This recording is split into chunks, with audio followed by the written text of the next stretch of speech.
J'accueille avec plaisir Madame Mélanie Richard, infirmière, clinicienne, psychothérapeute reconnue, auteure du best-seller Émerger de sa zone de confort, réalisé Votre plein potentiel, qui a propulsé son activité à l'international. Elle partage son expertise à travers des conférences, des formations en santé mentale et en leadership, ainsi que son podcast L'authenticité mise à nu. Son approche personnalisée met en avant le potentiel unique de chacun autant en individuel qu'auprès des entrepreneurs où elle met l'humain au centre de l'entreprise. Elle vient de faire paraître tout récemment chez les éditions Béliveau Vivre avec un proche qui souffre de dépression.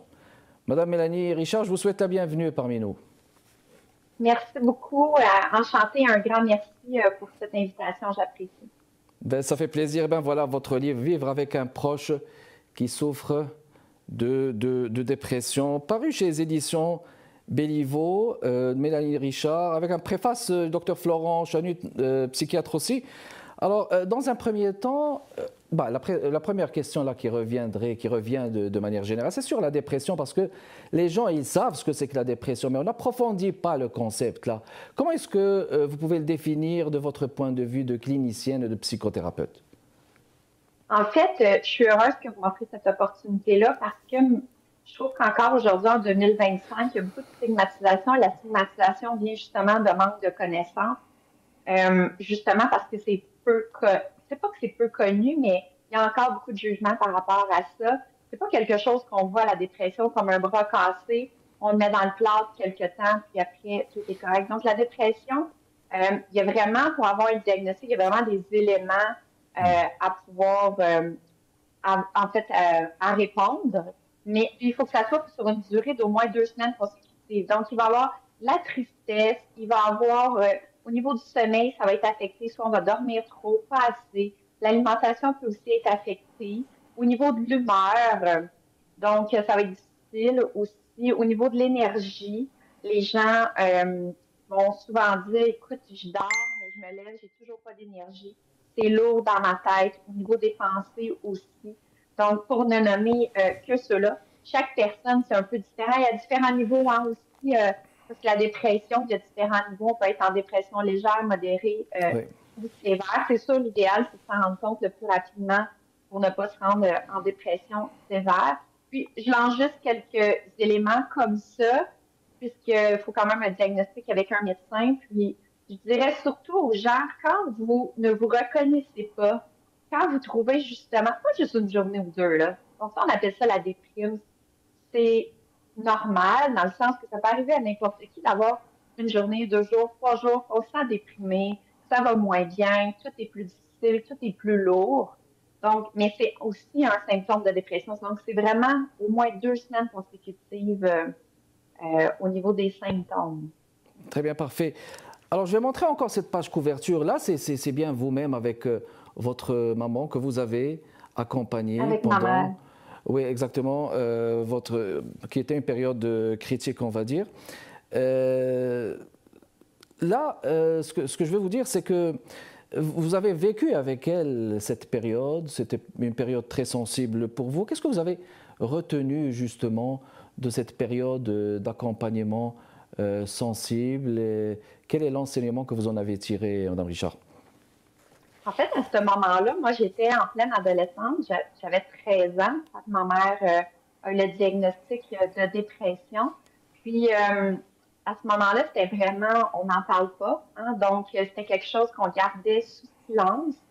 Et puis, moi, on m'a rien demandé, mais de par moi-même, j'ai pris plus de responsabilités puisque je voyais que ma mère, elle allait pas bien. Là, je la voyais, pas que je la reconnaissais pas, je la reconnaissais ma mère, mais dans ses comportements étaient différents. Elle avait plus d'énergie, elle était moins présente. C'était une femme active qui était toujours là pour nous. Elle était là à la maison, là, mais donc, j'ai pris des responsabilités et j'ai voulu la protéger en disant, ben, je veux plus qu'elle soit comme ça. Et surtout, l'impact que ça a eu sur moi, Oui, c'est tout ce que je suis en train de vous dire, j'avais pas conscience de ça à ce moment-là, mais je me suis dit, moi, je vais devenir experte en santé mentale. De un, pour moi-même ne pas tomber, de ne pas vivre une dépression, mais pour aussi aider les gens pour pas se rendre là, soit ne pas se rendre là ou réussir à s'en sortir, puisque ça génère beaucoup de souffrance. C'est difficile à mettre des Mhm. mots sur la dépression, mais MOTS, mais c'est beaucoup de mots MAUX. C'est très souffrant pour la Oui, personne et l'entourage. très bien, parfait. Alors, votre livre, il est émaillé de beaucoup de citations. Par exemple, j'en retiens entre autres celle-là. Là. La chute, ce n'est pas l'échec. L'échec, c'est de rester là où on est tombé là. Ça, c'est de Socrate. Mais encore, il faudrait aussi faire la nuance. Là, vous en parlez tout à l'heure, là, quand on ne se sent pas bien, quand on est autre dans son identité, qu'on est dans l'obscurité, qu'on ne se reconnaît pas dans son moi, c'est apparemment des signes. Mais là, je voudrais faire référence à nos ados qui se renferment, les adolescents qui ne veulent pas allumer la lumière, qui sont souvent dans l'obscurité, qui ne veulent pas parler à leurs parents. Cela aussi peut engendrer des séquelles. Hein. C'est aussi la dépression, c'est là, là. Oui, en fait, c'est bien d'en parler puisque c'est justement, il y a un mouvement ces temps-ci d'en parler de plus en plus aussi, la dépression et la santé mentale en général chez les jeunes. En fait, de s'isoler, comme vous dites, de ne pas voir les proches, les amis, de faire moins d'activités, ce n'est pas aidant. Et à l'inverse, ce sont des facteurs de protection. Donc, pour les jeunes, de sortir, voir les amis, faire des activités, que ce soit des sports. Moi, j'encourage beaucoup les sports, mais ça peut être les arts, la musique, voir les gens. Donc, c'est vraiment pas juste les parents. L'adolescent, souvent, on ne veut pas être avec nos parents, c'est le contraire, mais beaucoup les amis, les pères. Donc, ce sont tous des facteurs de protection. Puis, en fait, si je peux me permettre de donner un petit Mhm. Je vous conseil en prie. avec les adolescents, parce que c'est difficile, hein, c'est particulier avec les adolescents. Euh, une période normale de questionnement, on se demande qui on est, on se cherche, on ne veut pas nécessairement être tout le temps avec nos parents. Donc, un conseil que je donne pour les parents, pour créer le lien et pour aider, c'est d'encourager notre jeune dans tout ce qu'il fait, s'intéresser à sa musique. Un truc que je donne en voiture quand vous faites des listes, là, quand on va reconduire les jeunes, en une certaine période, on dit qu'on est quasiment presque un taxi. Donc, Très de bien. profiter de cette période-là pour faire mettre la musique que notre jeune, notre ado aime. Donc, c'est juste ça, c'est de s'intéresser à son univers. Puis, souvent, il y a des discussions qui vont dans la voiture. Si on ne le bombarde pas de questions pour moraliser, Tout ça à va fait. aller.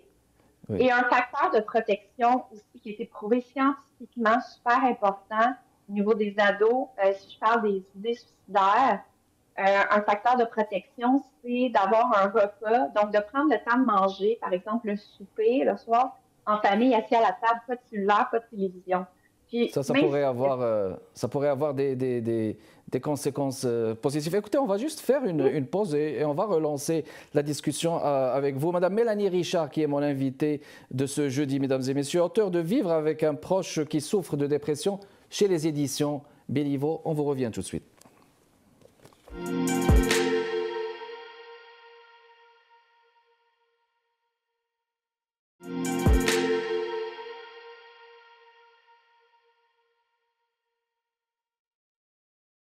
On est de retour avec vous, mesdames et messieurs. On parle dépression à travers ce livre.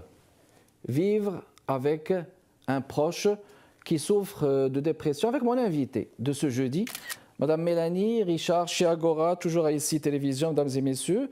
Alors, Madame Richard, je vous amenais à parler d'ados. Vous avez préconisé n'est-ce pas, des pistes positives qui sont à même d'amener cet adolescent, cette adolescente à parler, à s'exprimer.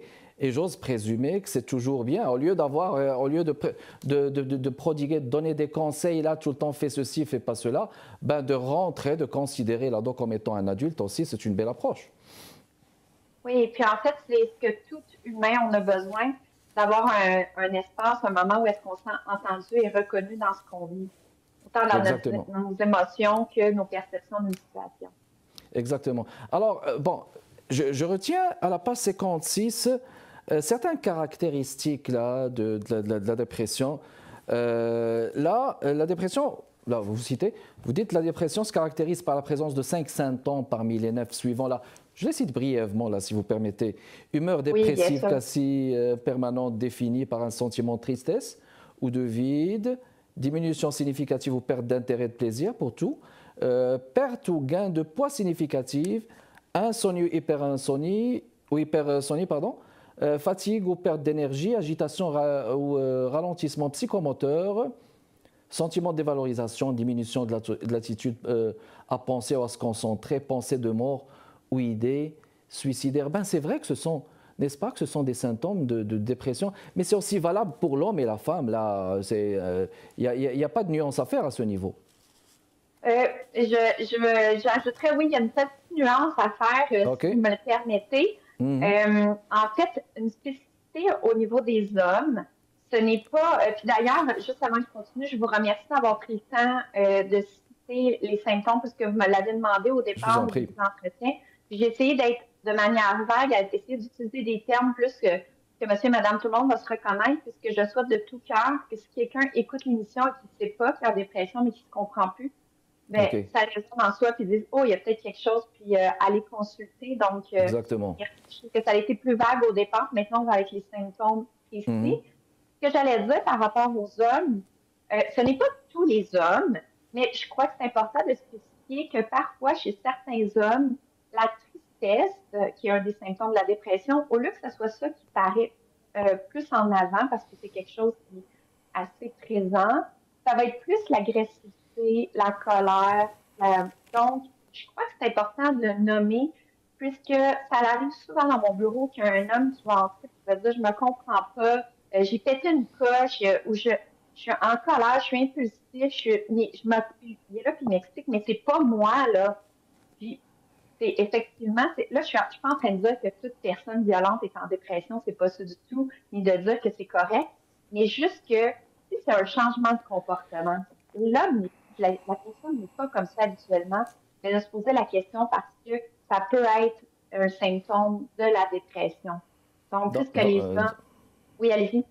oui, donc ce que je voulais dire, que la consultation, elle est vraiment souhaitable là, dans pareil cas. Oui, puis dans tous les cas, les gens ne se reconnaissent pas. Donc, c'est vraiment les Mhm. changements de comportement à plusieurs niveaux. Souvent, il va y avoir des impacts aussi dans notre fonctionnement. On va avoir de la difficulté à fonctionner au travail. On va faire plus d'erreurs puisqu'on est très préoccupé, on est dans notre tête. Donc, le moral est moins là, l'énergie est moins là, la concentration est moins là. Il y en a aussi qui vont arriver qui vont dire, mais là, je fais des erreurs. Pourtant, ça fait plusieurs années que je fais mon travail. Donc, c'est pas Mhm. qu'ils ont plus de concentration, qu'ils ne font qu'il y a des erreurs, c'est des symptômes la dépression. C'est des symptômes, exactement. Alors là, dans ce livre, justement, vous avez préconisé des issues, Mme Richard, entre autres, parce qu'il y en a beaucoup, parce que vous y allez avec votre sens de psychothérapeute, c'est très, je veux dire, c'est très scientifique, c'est très bien. L'activation comportementale comme issue.